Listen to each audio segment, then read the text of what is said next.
Hi, my name's Steve Parker and I'm one of the education officers working with Essex Fire Rescue Service and Essex Police. And today we're going to be talking about home fire safety and home security. Now last year in Great Britain there were 334 deaths caused by fire and over 250,000 house burglaries, which was up 8%. So one of the things we're going to talk about today is how we can make our houses safer and more secure. Most of the fires we have start in the home start in the same places over again. Half of the fires that we have start in the kitchen. So a lot of those are caused by distraction. So if we are cooking at home, it's really important that not only do we understand how the kitchen works, so how the appliances work, whether that's the microwave or the oven, but also what to do if the situation occurs when we need to evacuate the property. So if you are starting out being left at home on your own and you are starting out using your kitchen, then make sure your adults have gone through with you how those different appliances work, what sort of things can you put in the microwave oven, how the grill and how the oven works, and making sure that we are doing some cooking in the kitchen, we're not going off to go on the internet to go and have a shower, or worst case scenario, we do have people at weekends often go out and leave the cooking in the oven while they're going out to the cinema maybe, or to go shopping, and leaving that oven cooking. There is a very, very high fire loading in our kitchens. We use lots and lots of wood in our units. They're all the way around the walls and all around the floors. Quite often one of the worktops there is made of wood as well. And if we do have a fire start in the kitchen, it can get very, very serious very quickly. So by understanding how those appliances work, by understanding that we can watch what we're cooking, even things like toast. If you put toast into a toaster and that toast is sitting in the toaster and you push it down, the only way that toaster turns off is when that toast pops up. Now sometimes that bread can be a bit twisted or the bun can be a little bit fat and it gets stuck in that toaster. And although it tries to pop up, it gets stuck halfway.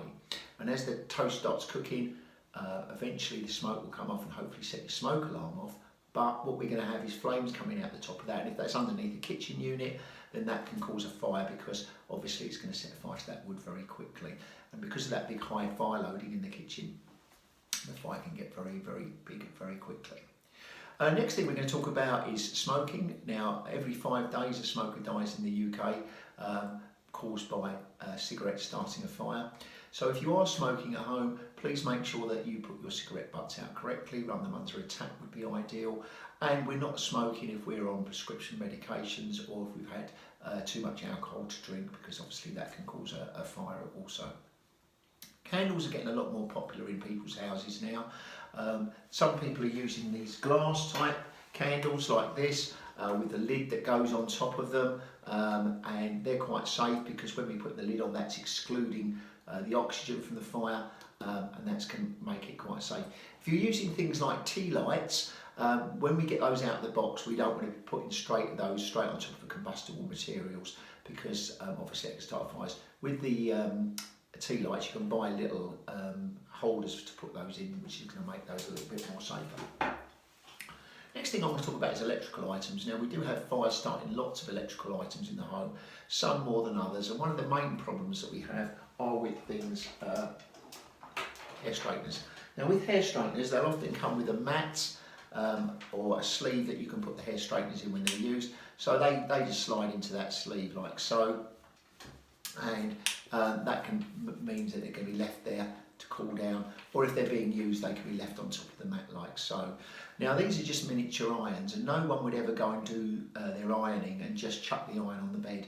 But these often get left on beds, on the floor. People can tread on them, young children can pick them up.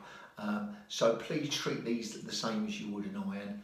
With our other electrical items in the home, such as tablets, laptops, computers, we don't want to be leaving those on charge overnight or when we're out of the property, because again they can overheat.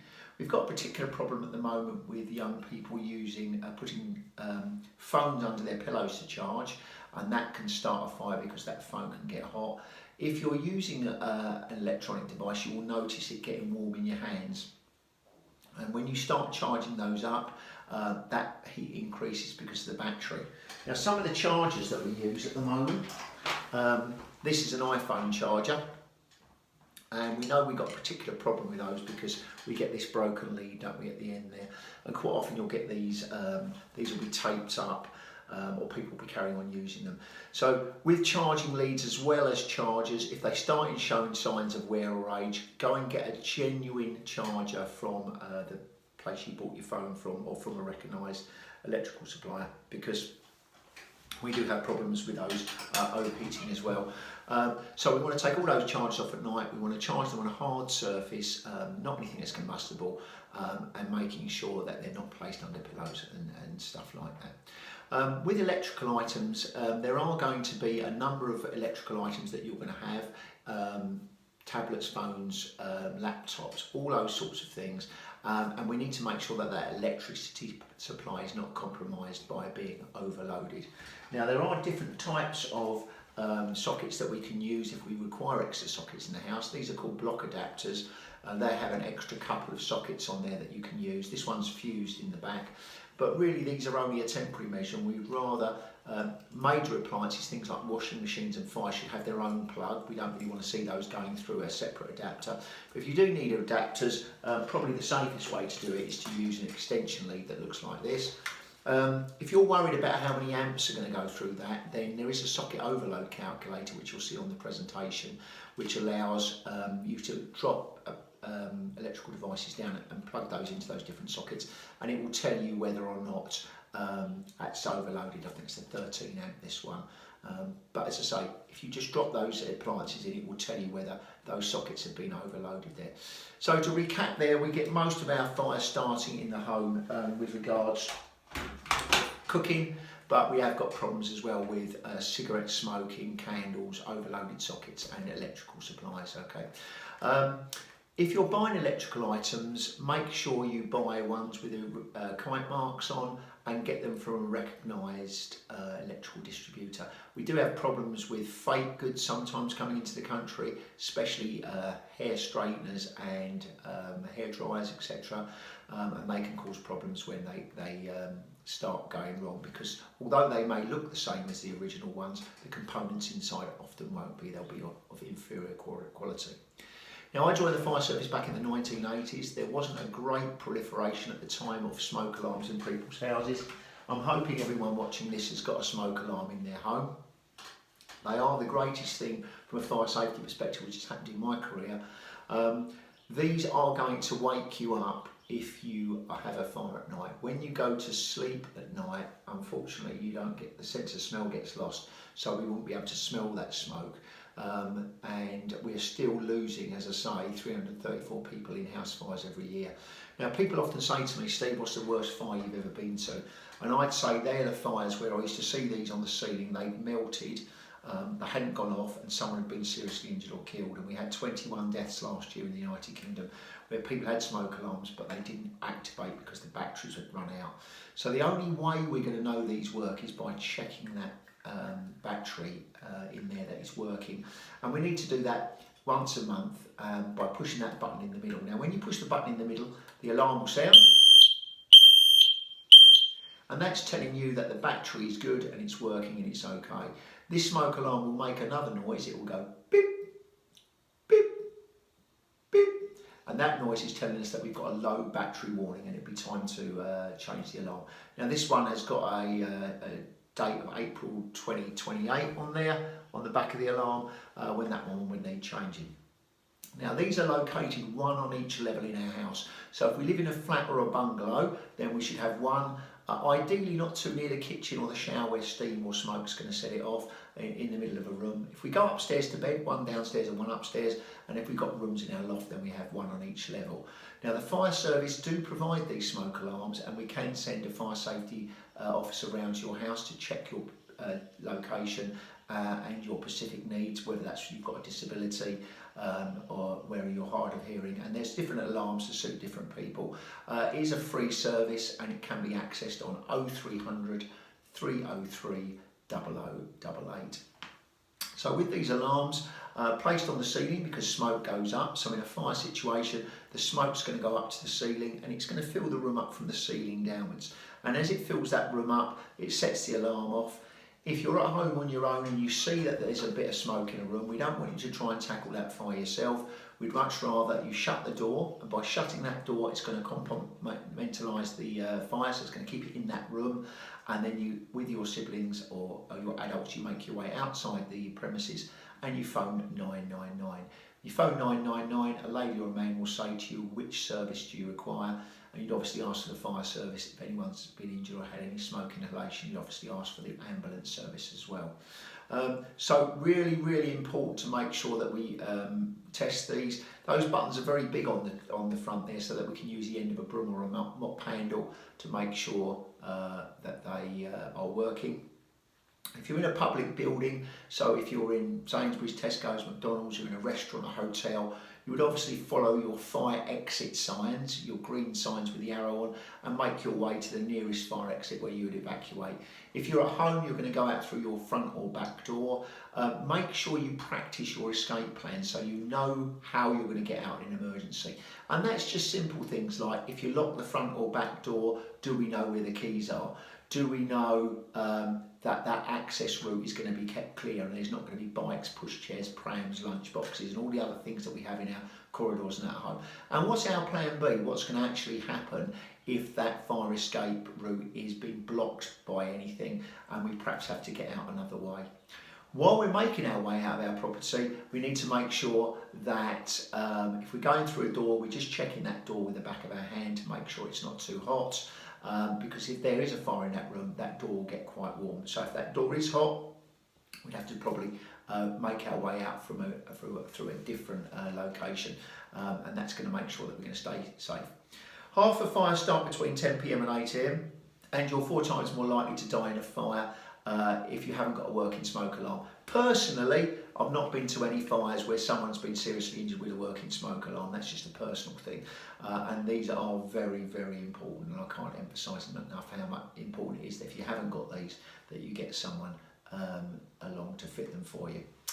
How does the smoke affect us then? It is the smoke that's the killer in a fire. We breathe that in, it can block our lungs up. Again, if we're staying nearer the floor where the fresh air is, we're less likely to breathe that smoke in. But it is important in a fire situation that we stay out of the smoke, and by keeping low on the floor, that can mean that we're out of that smoke. There is another set of alarms we can have in our house. They're called carbon monoxide alarms, and they're detecting a colourless, odourless gas which is given off from gas appliances. They look similar to a smoke alarm, except they've got a little LED readout at the bottom that says ppm parts per million, and it's carbon monoxide. It hasn't got to go on the ceiling like a smoke alarm, it can just go on the wall, and that's going to detect carbon monoxide. And there are 40 deaths a year and over 300 injuries in the United Kingdom from carbon monoxide poisoning. The symptoms are very similar to flu-like symptoms, so you can have rosy cheeks, you can feel like you're a bit under the weather, a bit like you've got the flu, and it can build up over a number of days. So if you've got a boiler in your bedroom particularly, it would probably be a good idea to get a carbon monoxide alarm just for extra safety. But if those gas appliances are regularly serviced, then there's not going to be too much of a problem for you. As we start getting a bit older and we're going to the bed at the same time or after our adults, it's important that we make sure that we extinguish all flames, we turn off all electrical appliances, and we close all doors. With regards doing what we're doing when the smoke alarm sounds, make sure that we've checked the temperature of the door, that we leave the room keeping below the smoke. Next thing I want to talk about is home security. And when we're young adults, we're often given a set of keys to our home. And when we're given a set of keys to that home, it's really important that we look after them, because burglars often gain access to premises through keys that they've found left outside. So if you have been getting a set of keys, please don't hide them anywhere. Don't leave them underneath your mat. Don't leave them hiding behind the shed, because that's an easy way for people to be able to access your property.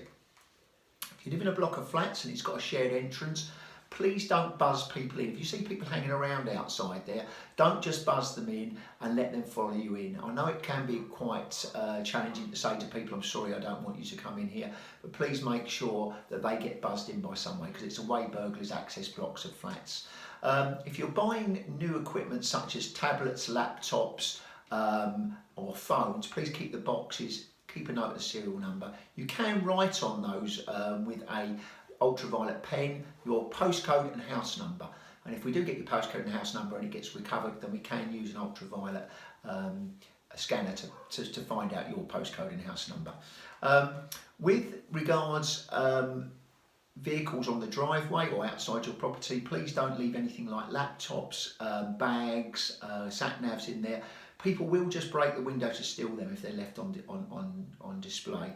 If you're going on holiday and you want to post on social media that you're away and having a lovely time, please make sure that while you're away, you're not posting on public platforms that your house is empty, because that can invalidate your insurance. Another thing to remember as a young person is distraction burglaries, and that's if somebody is coming to your property, maybe with a clipboard and a reflective coat on, and they're saying that there's a problem, they need access to your property. They may be working in pairs, they may try and distract you away from that front door. So my advice to young people is, if you're not expecting anyone, don't answer the door.